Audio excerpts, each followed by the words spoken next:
Malam pemirsa, Anda masih bersama kami di JEK TV. Saya Lulu Peniati hadir menjumpai Anda di Pro Kontra. Kita akan membahas terkait dengan proses hukum yang adil untuk kasus Ahok. Setelah kemarin Ahok diperiksa oleh Barreskrim dan kemudian nanti dilanjutkan juga nanti akan ada saksi-saksi yang akan dipanggil, termasuk akan mencoba gelar perkara ini akan terbuka. Nah, sejauh mana hal ini bisa dilakukan? Karena banyak pihak juga kemudian pro dan kontra terkait dengan gelar perkara yang akan dibuka. Jangan-jangan nanti malah justru sudah ada pengadilan terlebih dahulu terhadap Ahok dari publik yang menonton atau yang menyaksikan gelar acara tersebut. Nah, saat ini saya sudah bersama dengan 3 orang narasumber. Di sisi kanan saya sudah ada Mas Zairi Misrawi, intelektual muda NU. Selamat malam. Assalamualaikum. Waalaikumsalam. Dan di sebelah kiri ada Tengku Zulkarnain, Wasekjen MUI. Assalamualaikum. Waalaikumsalam. Dan juga Bang Margarito Kamis, pakar hukum tata negara. Assalamualaikum. Waalaikumsalam. Oke, kita bicara mengenai proses hukum yang adil untuk kasus Ahok. Ini sebenarnya bagaimana sih dari Bang Margarito selaku pakar hukum tata negara gitu melihatnya? Apa sih yang dilakukan ketika misalnya apalagi ada wacana gelar perkara akan dilakukan secara terbuka gitu, bahkan bisa di live gitu untuk media. Iya, sebagai negara hukum ya dan negara yang beradab, Anda tidak punya pilihan lain kecuali mesti menempatkan hukum di atas segala-galanya. Begitu ya. Yeah. Tidak ada peradaban di dunia ini yang bisa kita tegakkan tidak dengan hukum. Yeah. Atau kalau dengan hukum yang jalin. Dua hal itu. Hukum yang adil itulah penjaga peradaban, seluruh peradaban di dunia ini. Hukum yang jalin justru menjadi bensin keruntuhan dari peradaban itu. Dan kita bisa temukan dalam sejarah perjalanan semua peradaban. Yeah. Itu satu. Karena itu penegakan hukum ini kita tuntut agar berlangsung sesuai dengan prinsip-prinsip yang kita kenal secara umum dalam negara hukum demokratis. Pada titik itu apa yang diambil oleh polisi sekarang ini kita hormati. Nah, sekarang mengenai gelar perkara secara terbuka. Yeah. Semalam di tempat yang sama ini, saya sudah bilang, kalau kebetulan semalam itu ada pengacaranya Pak Ahok, saya bilang, kalau saya jadi Anda, pengacaranya Pak Ahok, lalu gelar perkara ini dilakukan secara terbuka, melibatkan orang-orang lain dari luar, termasuk media, lalu dengan itu diambil kesimpulan ini naik penyidikan misalnya, saya pra-peradilan. Mengapa begitu? Karena prosedur itu begitu. Tidak ada satu pasal pun, tidak ada satu huruf ayat pun di dalam, dan tidak ada satu huruf pun dalam Undang-Undang Nomor 8 Tahun 81 tentang KUHP itu yang memberikan kewenangan kepada penyidik untuk dalam penyidikan itu menggunakan prosedur ini. Prosedurnya tidak begitu. Panggil orang, periksa, bikin berita acara, lalu ya sudah, setelah itu analisa. Analisa isi berita acara itu, lalu disimpulkan. Oh, ini cukup. Baru diputuskan untuk naik ke enggak. Ini kan masih dari penyidikan atau tidak. Begitu itu. Nah, kalau di tingkat lead yang penentuannya itu secara teknis mereka di kepolisian itu pakai gelar perkara itu melibatkan orang luar, bukankah prosedurnya sudah salah? Sudah menyalahi hukum, menyalahi aturan ya. Nah, karena itu sebenarnya saya bilang, saran saya kepada Pak Kapolri, jangan bikin terbuka. Apalagi kemarin itu Pak Presiden dalam suatu kesempatan di Kalimalang, kalau tidak salah diwawancara oleh banyak teman-teman wartawan, Pak Presiden bilang, iya saya minta terbuka, tetapi coba lihat secara hukum dimungkinkan atau tidak. Nah, dengan itu saya bilang hati-hati. Jangan sampai dibilang hati-hatinya begini, Pak Kapolri-nya nanti misalnya tidak memuaskan, katakanlah begitu gitu ya. Karena tidak memuaskan gelarnya itu karena ditentukan orang begitu kan, lalu diprotes. Presiden bilang, kan saya bilang terbuka, saya lihat aturan.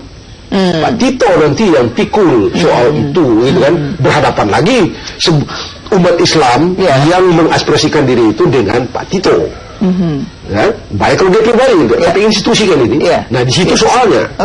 Jadi ada dua soal itu. Kembali itu ada dua soal jadinya kan. Karena itu saya minta kembali ke KUHP. Berdiri kokoh di atas KUHP. Karena KUHP itulah prosedur atau hukum yang mengatur tata cara penyelenggaraan peradilan mulai dari awal penyelidikan itu sampai dengan nanti putusan. Baik. Patokan itu. Jangan keluar dari situ. Ya, agar kemudian bagaimana kemudian masyarakat itu tetap melihat, karena kan isunya sangat sensitif gitu ya. Bagaimana kemudian masyarakat tetap melihat ada transparansi, tidak ada misalnya satu membacking si A, satu membacking si lain. Itu dia. Bagaimana kalau sekarang ini kita masih kita lihat dipantau di media-media sekarang. Kan dua ini Iya. Dua pendapat. Iya, dua pendapat. Ahli bahasa kemarin saya lihat itu ada dua. Ada dua. Begini, satu begini. Iya. Yang belum saya lihat itu ahli pidana. Ya, ahli pidana baru satu. Oke. Sekurang-kurangnya yang sudah saya dapat dua teman saya itu, Dr. Mujaki plus Dr. Hairul Huda, dua-duanya bilang ini pidana. Cukup bukti untuk mengkualifikasi ini sebagai perbuatan pidana. Yang lain saya belum lihat. Tapi ahli bahasa ada dua pendapat. Ahli agama ada dua pendapat juga. Kalau tidak salah ada dua pendapat. Nah, saya bilang bagaimana Anda menyimpulkan? Baik. Itu nanti dulu. Nah, itu tanggapannya dulu, silakan Bang. Iya, jadi memang kalau kita lihat proses hukum ini kan titik temu dari semua pihak. Ya, aspirasi publik meminta agar proses hukum. Saya kira Majelis Ulama juga meminta jalur hukum kan. Oleh karena itu jalur hukum ini ditempuh untuk menengahi, mencari jalan terbaik gitu kan. Oke, yang kedua adalah soal sekarang bagaimana kelapang dadaan kedua belah pihak. Kalau kita memilih jalur hukum, maka apapun hasil produk dari hukum harus diterima. Maka oleh karena itu sekarang memang yang harus dibangun di masyarakat bahwa seperti kata Pak Margarito bahwa hukum itu tonggak dari peradaban bangsa gitu. Bangsa ini negara hukum gitu. Nah, oleh karena itu menurut saya memang apapun hasil dari produk hukum nanti itu harus diterima demi supremasi hukum di negara ini gitu. Yang ketiga, saya kira memang yang harus dilakukan kita bersama bahwa ada masalah besar, ada masalah yang lebih besar dari sekedar masalah ini. Apa itu? Ya masalah kemiskinan, masalah bagaimana pengangguran, masalah tentang pelayanan kesehatan, masalah pendidikan, ada masalah besar, masalah infrastruktur. Maka menurut saya berharap bahwa kita bisa cepat move on dari masalah ini, karena masalah yang di luar sana sangat menunggu dan butuh perhatian kita yang lebih besar gitu. Jadi proses hukum dilalui, tapi kita juga harus melihat bahwa ada agenda besar yang harus kita selesaikan. Jangan cuma fokus pada hanya kasus ini, walaupun memang ini kasusnya yang memang sangat sensitif dan memang menjadi perhatian dan aspirasi dari perwakilan ketika ketemu dengan Pak Wapres kan supaya proses hukum gitu, ya kan? Kan ini sebenarnya diskresi ya dari karena dalam proses masa pilkada DKI gitu. Nah, sudah direspon 2 minggu itu waktu yang diberikan, maka menurut saya berharap bahwa apapun hasil dari proses hukumnya harus diterima. Baik, nanti kita tanggapan di Guru, tapi kita harus break dulu. Kita akan kembali saat lagi tetap bersama kami di Pro Kontra. Baik, dengan Pro Kontra kita masih bicara terkait dengan proses hukum yang adil untuk kasus Ahok. Nah, mungkin tanggapan untuk terkait dengan wacana gelar perkara yang terbuka ini bagaimana, Tengku? Ya, MUI sepakat itu harus proses hukum. Kalau proses hukum kan ada aturannya KUHAP. Ya. Kitab Undang-Undang Hukum Acara Pidana nggak boleh dilanggar. Dan kita kan itu sepakat. Aufu bil uqud, orang Islam itu kan menepati kesepakatan. Kita serahkan itu. Cuman sekarang kan harus ingat bahwa hidup di negeri akhir zaman ini seperti di akuarium. Polisi itu seperti ikan di akuarium. Atas, bawah, kanan, kiri, muka, belakang bisa lihat. Dilihat semua. Semua orang, pakar hukum, pakar apa saja lihat semua. Sangat berbahaya sekali ketika polisi bermain-main dengan ini. Maka kita dorong ini betul-betul sungguh-sungguh. Kalau soal pro kontra, sebenarnya kalau untuk hukum agama selama ini di Indonesia tidak ada diambil fatwa kecuali dari MUI. Fatwa halal MUI, otoritas kan. Fatwa hari lebaran isbat MUI. Fatwa keuangan syariah ditulis di undang-undang MUI. Itu fatwa bank syariah, undang-undang yang berkenaan dengan keuangan syariah, gade syariah, semuanya itu otoritas fatwa MUI. Kok tiba-tiba kasus gubernur DKI ini kok MUI kayaknya dari 20 satu diantaranya MUI. Wah, kok berubah gitu, ada apa? Kan masyarakat lihat. Kok selama ini kasus yang lain-lain itu cukup MUI. Penistaan agama dulu Arswendo cukup MUI. Zaman Pak Harto. Baru-baru ini di Medan Muda Arifin. Cukup MUI provinsi saja. Tidak perlu sampai MUI nasional. Seharusnya kasus Ahok ini Gubernur Jakarta cukup fatwanya MUI Jakarta. Tapi karena ini sudah menasional, ya MUI pusat itu. Tapi tidak ada perbedaan sebenarnya. NU, Muhammadiyah dan 57 ormas yang lain sepakat. Ini harus dorong ke hukum dan memang menghina agama. Karena dua kata itu, ya, dibohongi pakai Al-Maidah 51. Itu dua saja itu. Kebetulan saya linguis, ahli bahasa saya, dosen bahasa 29 tahun. Itu artinya Al-Maidah 51 itu alat untuk membohongi. Pelakunya ulama-ulama yang mengajarkan tafsir itu pembohong. Sama dengan ditipu pakai Pancasila. Karena itu Pancasila itu alat untuk menipu dan pelakunya penipu. Hanya bedanya ada yang sakral, ada yang enggak. Misalnya ditipu pakai KTP. KTP itu alat menipu, pelakunya penipu, tapi KTP tidak sakral. Tidak ada penghinaan terhadap KTP. Tapi ketika cerita kitab suci, ditipu pakai Al-Quran. Berarti Al-Quran alat menipu dan itu sakral. Orang Indonesia ini lebih berharga baginya agama daripada segala-galanya. Orang rela nggak makan kok, asal agamanya jangan dihina. Kalau nggak begitu, ngapain kita dulu minta merdeka? Zaman Belanda makmur kok, ya kan? Mereka makmur yang Belanda. Belanda suruh kultus tesos, suruh tanam. Dipanggil Belanda bukan dirampok aja kan? Oke, baik, mungkin Mas Hari mau menanggapi. Iya, kalau itu kan cara pandang yang agak ekstrem yang dari Tengku dengan segala hormat saya kepada beliau. Kalau sebenarnya kalau kita di dalam agama ada dua pandang, ada Ainur Ridho, ada Ainur Sukhti. Ainur Ridho itu positive thinking, kalau Ainur Sukhti itu negative thinking. Kalau yang Tengku tadi kira-kira itu yang Ainur Sukhti lah, negatifnya gitu. Bisa kita pakai itu untuk memvonis bahwa itu penistaan. Kalau kita pakai positive thinking, kita bisa menafsirkan itu bahwa jangan mau dibohongi pakai Al-Maidah. Yang pertama disebut orang, dia nggak menyebut ulama di situ, dia orang-orang. Tapi Tengku menafsirkan itu adalah ulama. Saya hormati tafsir Tengku itu. Dibohongi pakai Al-Maidah. Dibohongi kalau kita bisa dengan positive thinking dipahami pakai pemahaman orang-orang. Jadi dia tidak menistakan Al-Maidah, tapi pakai itu adalah tafsir atau pemahaman orang-orang. Jadi tafsirnya yang membohongi gitu. Kenapa? Karena memang ada beberapa pihak yang secara letterlet memahami Al-Maidah 51 itu. Karena menurut saya setelah saya baca kitab tafsir, Al-Maidah 51 itu memang ayat perang. Konteksnya adalah Ashabun Nuzul, adalah konteks perang, dipakai oleh perang. Maka ada beberapa seperti saya mengatakan ayat itu tidak bisa dipakai dalam konteks damai seperti yang ada sekarang ini gitu. Jadi dua cara pandang yang berbeda akan melahirkan kesimpulan yang berbeda pula begitu. Nah, oleh karena itu sebenarnya Ahok minta maaf. Dan Ahok minta maaf. Setelah Ahok minta maaf, mestinya kalau ini demi kepentingan bangsa, kalau kaidahnya adalah jalbul masoleh, muqaddamun al mafasid gitu. Kalau kita untuk kepentingan bangsa, mestinya ketika itu terjadi, Ahok dipanggil oleh MUI, lalu kemudian ditanya apa maksudnya. Namun kemudian Ahok sudah minta maaf, udah selesai, demi kepentingan bangsa jangan diulangi lagi karena menyakiti umat Islam. Itu menurut saya jauh lebih bagus daripada ditarik kepada proses hukum seperti sekarang. Karena nanti apalagi saya mengenai Margarito tadi itu agak ngeri-ngeri sedap hasilnya nanti. Karena dia digelar tidak boleh secara terbuka, tidak live gitu. Jadi pasti akan menimbulkan pro kontra dari proses hukumnya. Maka sebenarnya ada ruang di mana MUI memanggil Ahok dan memberi peringatan sekeras-kerasnya untuk tidak mengulangi kembali. Nah, itu sebenarnya jauh lebih kuat pesannya gitu, bahwa kita ini apa sih gitu. Saya dengan Tengku itu dekat sekali dengan segala perbedaan pandangan saya dengan beliau.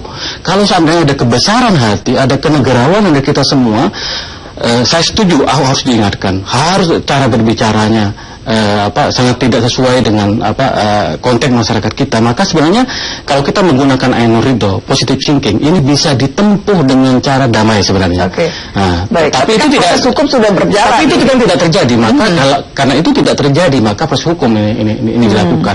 Sebenarnya masih ada waktu. Kalau seandainya semua pihak mau duduk bersama sebagai kepentingan bangsa, negara bangsa, kepentingan umat Islam, sebenarnya caranya mudah untuk menyelesaikan masalah ini. Terus terang aja, saya sebagai anak muda, jauh lebih muda, mungkin saya cucunya Tengku, saya cucunya beliau sebenarnya gitu. Saya berharap sebagai kader muda NU, masalah ini bisa duduk bersama bangsa.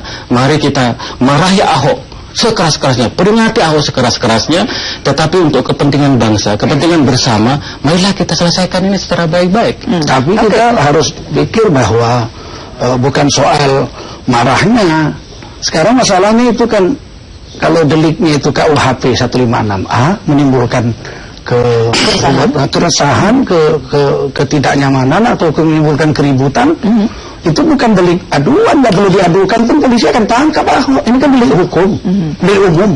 Jadi Tengku ini punya banyak jamaah. Tapi sekarang seluruh Indonesia udah ribut. Iya, kalau Tengku mendinginkan suasana, saya percaya bisa lah. Dulu Rasulullah pernah dihujat oleh orang Yahudi, ya. Laknatullah ya Muhammad, lebih keras lagi doa. Laknat kepada Nabi Muhammad. Siti Aisyah marah-marah. Laknatullah alaika Yahudi. Gak terima suaminya dihujat. Rasulullah berkata begitu. Ya Aisyah alaika birrifqi fil ummah. Aisyah, kamu gak boleh keras-keras. Kamu harus lemah lembut. Ini yang kita tunggu dari Tengku. Ini saya Tengku mau maafkan. Masalahnya penghinaan itu ada 3. Kalau pribadi Nabi memaafkan, diletakkan kotoran unta pun Nabi nggak diludahi, malah Nabi bawa buah. Saya kalau diganggu orang, saya pemaaf. Tapi kalau istri saya diperkosa orang terus orang minta maaf, goblok lah saya kalau saya maafkan. Besok 10 orang merkosa istri saya, gratis. Ya, maaf. Ini lebih parah dari istri, agama. Istri bisa ditukar. Agama kapan nukarnya coba? Istri selingkuh saya tukar. Kalau agama kapan saya tukar? Saya bawa lebih berharga agama dari istri, lebih berharga agama dari diri. Oleh karena itu Ahok ini, dan bukan sekali, Ahok ini sering pakaian korpri, dia bilang saya itu beriman dengan Tuhan saya yakin saya dapat rumah, dapat makan. Loh, masa gubernur cerita agama? Kan dia bukan dosen agama. Terus dia pakaian hijau, dia bilang wah kalau Kristen repot tuh, gampang, masa percaya salib langsung masuk surga. Sementara orang Islam harus sholat, orang Islam ini udah sering dia ulang. Artinya dia ini memang penyakit itu. Saya siap damping Ahok ketemu Tengku. Sekarang gini aja, soalnya kita akan kembali usai jeda pariwara berikut. Tetap bersama kami. Ya, kita masih bicara terkait dengan proses hukum yang adil untuk Ahok. Ini kan memang sudah masuk dalam proses hukum begitu ya Bang Margar itu. Artinya kemudian bagaimana prosesnya ini seperti apa sih sehingga dianggap ini transparan, ini tidak kemudian misalnya ada intervensi dan segala macamnya. Apakah misalnya cukup dengan konversi pers yang dilakukan seusai gelar perkara? Apakah itu juga cukup atau itu sudah cukup terbuka dan transparan atau bagaimana sih? Kalau ekspos itu dalam sifatnya sudah terbuka. Ya. Karena itu kan tidak 2 orang terus bikin penetapan tersangka, enggak. Didatangkan semua orang di dalam polisi itu dan unit-unit yang tidak menangani perkara itu. Misalnya sekarang ini dugaan saya ini masuk pada tindak pidana umum, ya, pada ya. Jadi bukan delik aduan ya? Bukan delik aduan, ini tindak pidana umum di unit itu begitu ya. Nanti yang hadir itu mereka dari Tipidetsus, dari Tipikor, Tipiter, mereka hadir tuh. Dari Propam, dari Irwasum, dari mungkin juga Wakapolri, dari dan lain-lain. Itu terbuka. Mungkin juga mereka akan menyertakan ahli. Mungkin, ya. Akan menyertakan ahli dan plus jaksa. Kan terbuka. Bukan cuma penyidik 2 orang atau 3 orang itu menentukan. Dengan rapor gitu kan. Bahkan kalau ikut KUHAP, penyidik aja menentukan. Kalau KUHAP gitu, penyidik aja. Nggak perlu, karena ini kan kenapa ini dan kenapa sekarang dengan disebut dengan ekspos atau gelar perkara itu kan peraturan internal. Peraturan terakhir ini peraturan 2014 dari Perkap, peraturan Kapolri nomor 14 tahun 2012 tentang manajemen perkara. Nah itu internal, begitu. Nah kalau kita bicara tentang hukum, dasarnya udah KUHAP, Undang nomor 8 tahun 81. Itulah prosedur dasarnya. Jadi di situ aja. Dan kalau kita titik tolaknya pada Undang nomor 8 tahun 81, maka 81 maka penyidik yang menentukan, yang menyidiknya itu. Di luar orang yang menyidik ada urusan. Nah kemudian tadi kan artinya kemungkinan di gelar perkara ada saksi ahli begitu ya? Kemungkinan bisa. Nah kemudian bagaimana menciptakan atau memanggil saksi ahlinya berimbang ya antara yang terlapor dengan yang sebenarnya tidak perlu gitu. Justru sekarang begini, kalau ambil berimbang, 2 di sana begitu, 2 di sini. Anda ambil mana? Yang mana? Nggak putus. Malah jadi nggak putus ya, karena ya tadi ambil yang mana coba? Itu yang saya bilang, Anda kejepit. Apalagi sekarang, suka atau tidak suka. Tadi saya baca di salah satu ini grupnya teman saya itu, pernyataannya PP Muhammadiyah kerasnya minta ampun. Saya ada 3 kata yang disebutkan dalam pernyataan nomor 1 itu luar biasa kerasnya. Jadi bukan cuma MUI yang mengatakan itu, memfatwakan itu menista. Ada organisasi agama di luar MUI yang juga sama isinya. Bagaimana ceritanya? Baik. Nah, lalu keadaan seperti itu di satu sisi, di sisi lain akan dibuka gelar dengan menyertakan seperti yang Anda bilang itu tadi, di sana 2, di sini 2, di sana 2, di sini 2, dan seterusnya. Malah gimana coba? Tidak ketemu gitu, tidak ada titik temunya gitu. Gimana itu? Itu kan saya tidak bisa bayangkan kerumitannya itu. Saya tidak mau bicara tentang politik karena saya bukan orang politik. Tapi memilih saksi ahli ini siapa sebenarnya? Apakah dari pihak penyidik atau misalnya dari kalau begini? Sebenarnya pelapor itu tidak punya hak untuk mengajukan. Dalam hukum pelapor tidak punya hak mengajukan saksi ahli. Hanya yang menentukan saksi ahli itu adalah penyidik. Begitu ya? Yang diatur dalam KUHP untuk memberikan saksi ahli, mengajukan saksi ahli itu adalah saksi meringankan. Di dalamnya termasuk ahli dan atau saksi fakta. Itu adalah orang yang dilaporkan. Dia punya hak dijamin dalam hukum untuk mengajukan saksi yang meringankan. Dalam saksi yang meringankan itu ada saksi ahli, ada saksi fakta. Baik. Pelapor tidak. Penyidik nanti yang meminta kalau dianggap perlu untuk membantu mereka mengonstruksi hukum atas peristiwa yang mereka sedang sidik itu. Kamu juga Pak G ini akan menjadi saksi ahli begitu ya? Sebenarnya kan begini, MUI kan makanya jadi saksi ahli karena MUI bukan pelapor. Ini delik umum, tidak ada pelapor pun kalau menimbulkan keresahan polisi tangkap. Kan bukan delik aduan ini. MUI tidak dalam kapasitas mengadukan. Justru karena banyak yang mengadu kepada MUI dan kepada polisi, kemudian polisi mengatakan tidak bisa menyelidiki, bukan penyidikan, penyelidikan tidak bisa dilaksanakan jika tidak ada fatwa dari MUI. MUI memandang ini perlu tidak keluar fatwa, tapi keluar pernyataan keagamaan. Ini di atas fatwa. Kalau fatwa itu hanya diputuskan komisi fatwa, tapi pernyataan keagamaan itu diputuskan 4 komisi. Jadi komisi Kominfo, komisi fatwa, komisi penelitian, kemudian komisi fatwa, dan itu diputuskan di sidang DPP. Oleh karena itu pendapat keagamaan, surat pendapat keagamaan itu di atas fatwa. Baik. Dan telah bergabung sama kita Mbak Eva Sundari, politisi PDIP. Selamat malam. Mbak Eva mungkin langsung saja nih. Tadi kita sempat bicara mengenai wacana gelar perkara terbuka, sampai kemudian bagaimana pemeriksaan untuk saksi ahli sendiri. Mungkin dari pihak Pak Ahok sendiri gitu ya, apakah yang dilakukan yang terkait dengan wacana gelar perkara yang terbuka ini?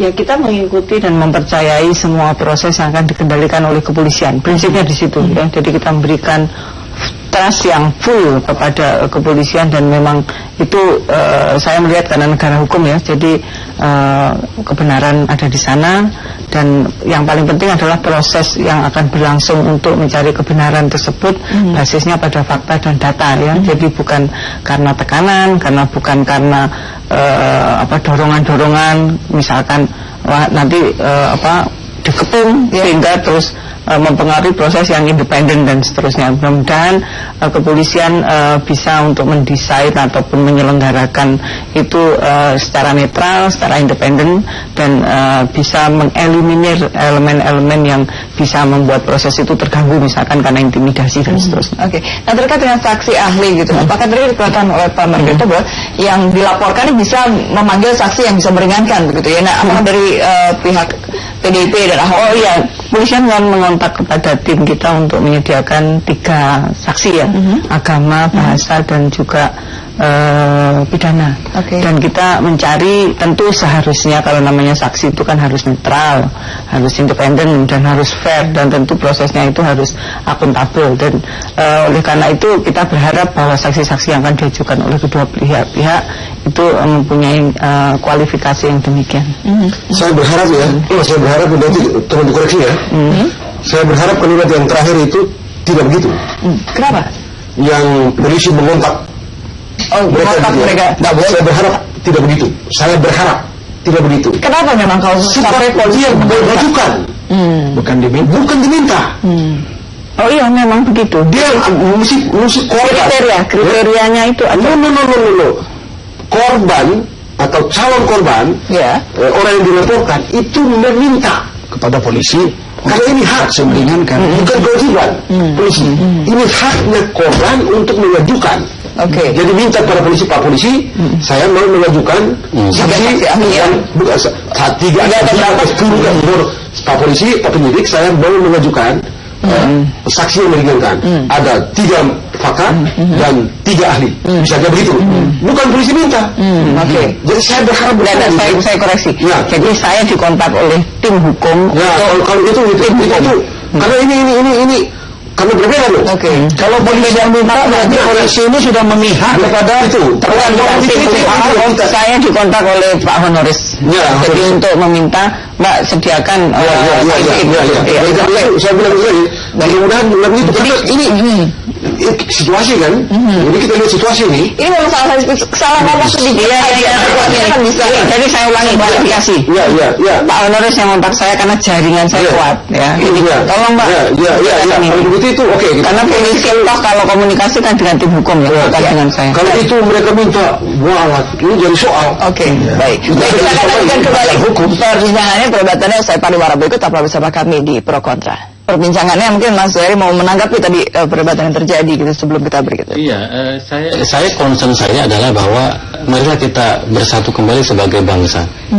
Bahwa kita ini apapun perbedaan sikap kita, agama kita ini sama loh. Semua adalah warga negara Indonesia.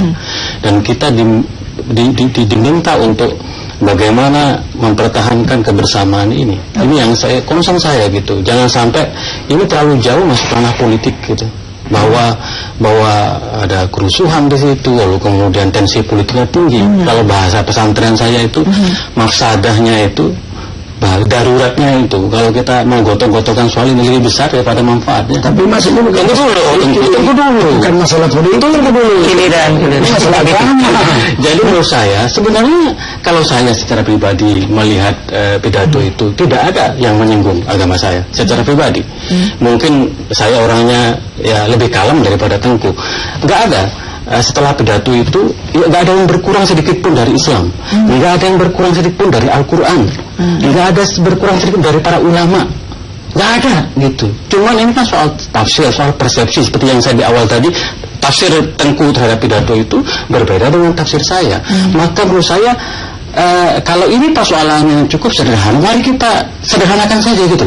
Kenapa sesuatu yang sederhana kemudian dijadikan sesuatu yang besar dengan segala hormat ya terhadap komplikasi yang muncul di tengah-tengah masyarakat. Maka saya katakan kepada Tengku, kepada Kiai Ma'ruf, Kiai yang saya hormati, marilah kita kedepankan kepentingan negara.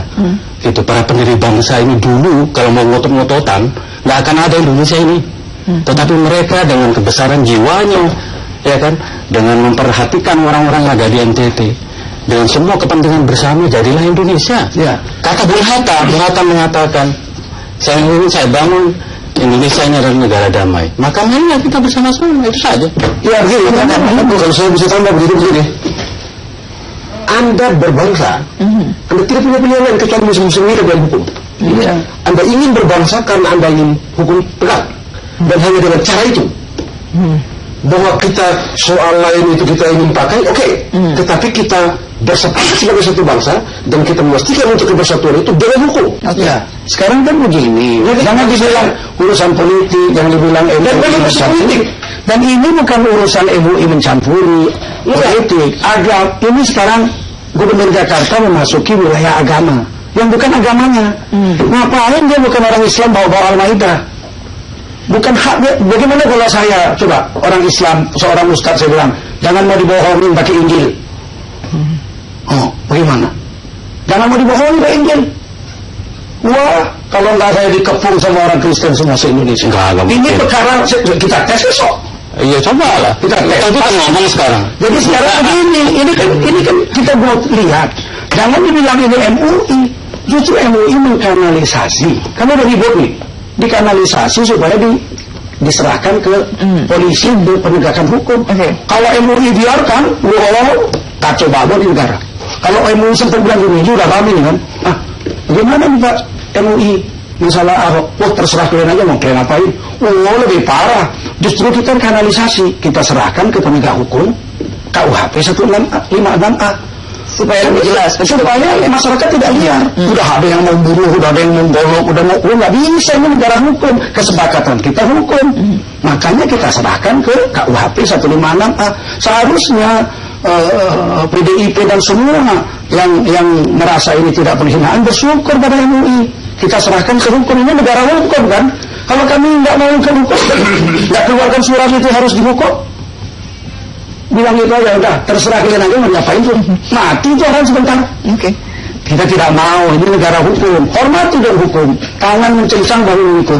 Kalau saudara gubernur DKI Jakarta tidak ngomong seperti itu, tidak akan ada gejolak. Ada satu hal gitu ya. Ketika gejolak terjadi, gitu ya. Hukum itu melakukan depersonalisasi. Ya betul.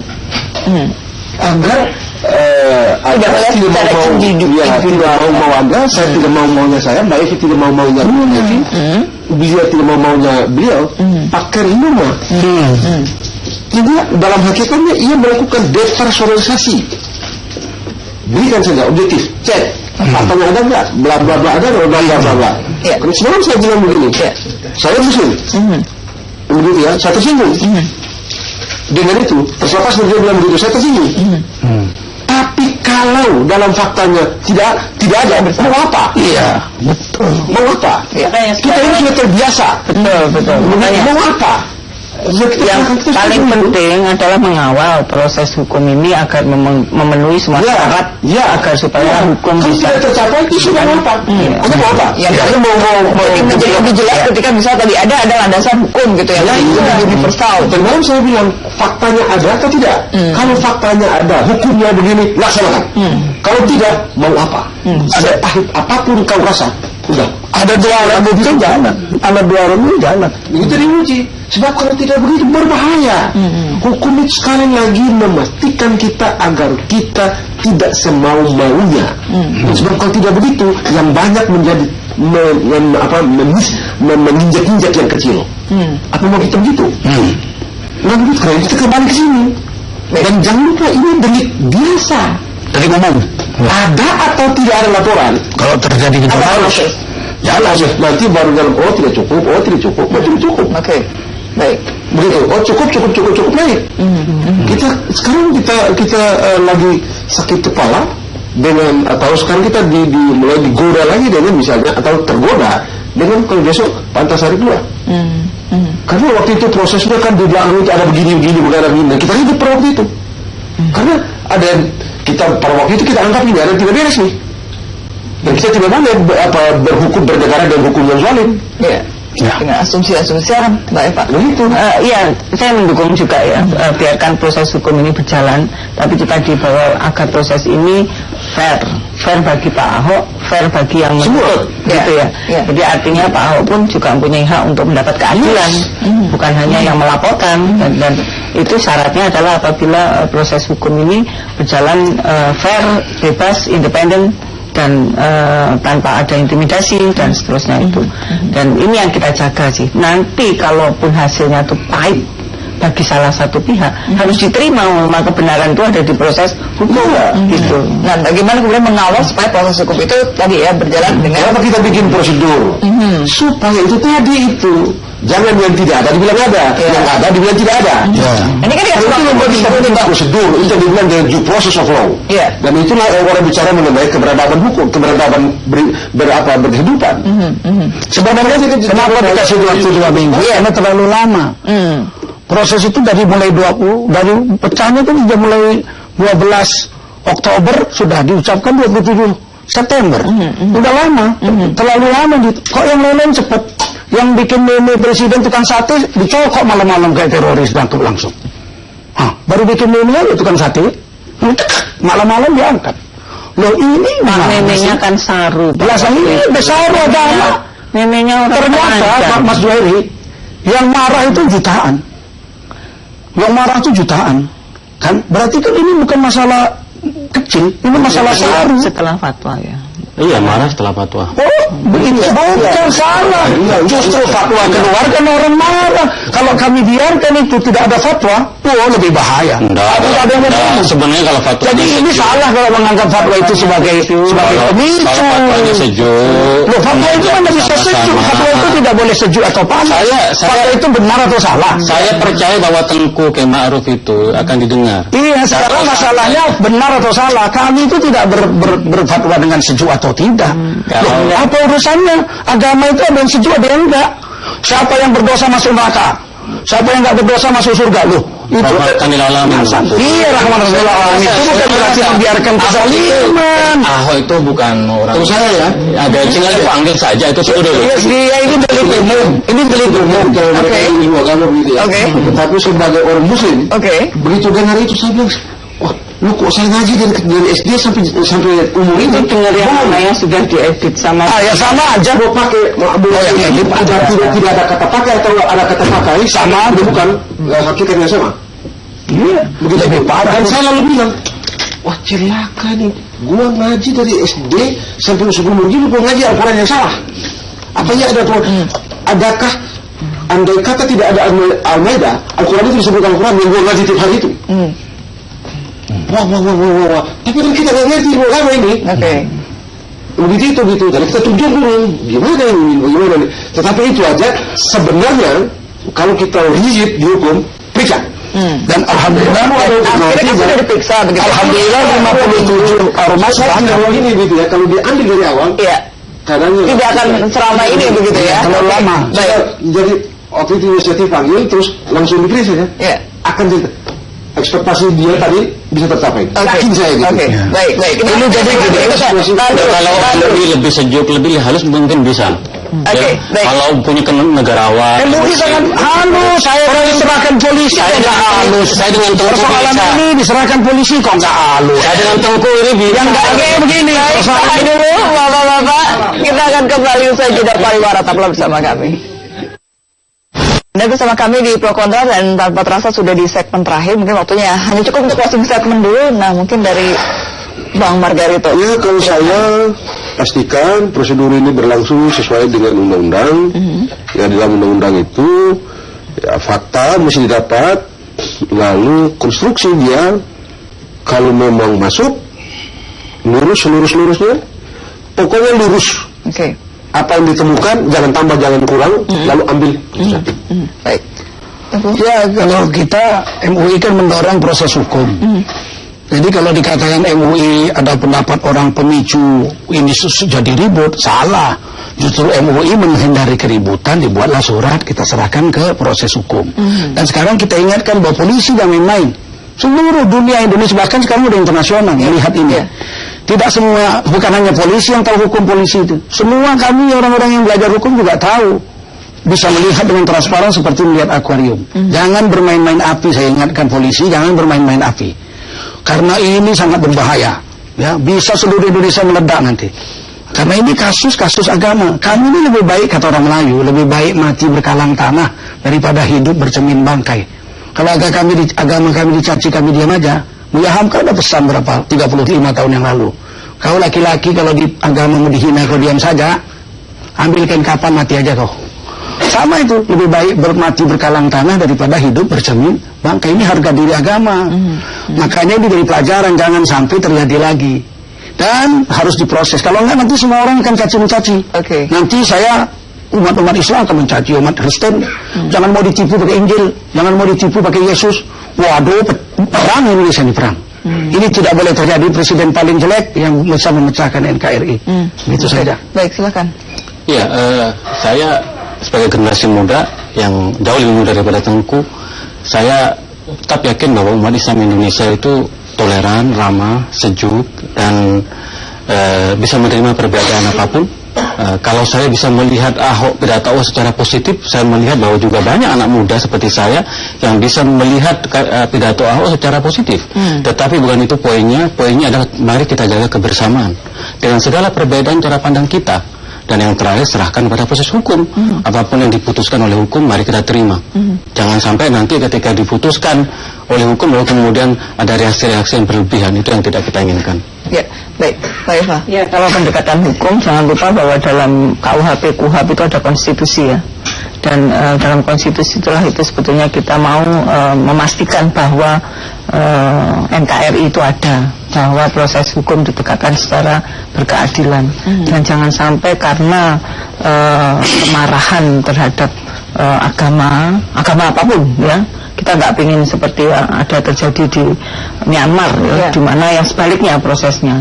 Dan juga kita tidak ingin yang terjadi di daerah-daerah konflik yang berbasis agama, misalkan di Suriah dan seterusnya, itu terjadi di kita. Jadi ada konstitusi yang mesti kita junjung, ada juga hal-hal yang memang kita harus menangkan, kebersamaan dan juga berbangsa dan bernegara. Pokoknya jangan konflik terbuka kayak Suriah gitu aja yang kita inginkan. Dan itu kita andalkan kepada proses hukum yang akan ditegakkan. Oke, baik. Nah, mungkin persiapan apa sih sebenarnya dilakukan oleh pihak Ahok gitu untuk menghadapi ini? Ya standar aja kayak yang dilakukan semua apapun kita lakukan. Kalau proses standar, siapkan pengacara, begitu ya, kumpulkan fakta, bukti yang kira-kira bisa men-challenge orang sekarang gitu. Tapi itu persiapan teknis ya, persiapan teknis atau menekan dari atas. Tapi yang lebih penting Mbak Lulu, saya pikir bukan hanya masalah penegakan hukum, tapi culture of law, culture of law yang menghormati hukum, menegakkan hukum, putusannya dan penghormatan kepada hukum itu yang penting. Baik, kita berharap, kita akan mengawal bagaimana proses hukum nanti ya. Terima kasih Mbak Eva, Mas Airi, dan juga Bang Margarito. Yang tentu juga terima kasih atas kebersamaan Anda. Saya Lulu Peniati undur diri dulu. Saat lagi akan hadir selalu ada berita. Tetap bersama kami di JAK TV. Selamat malam, sampai jumpa.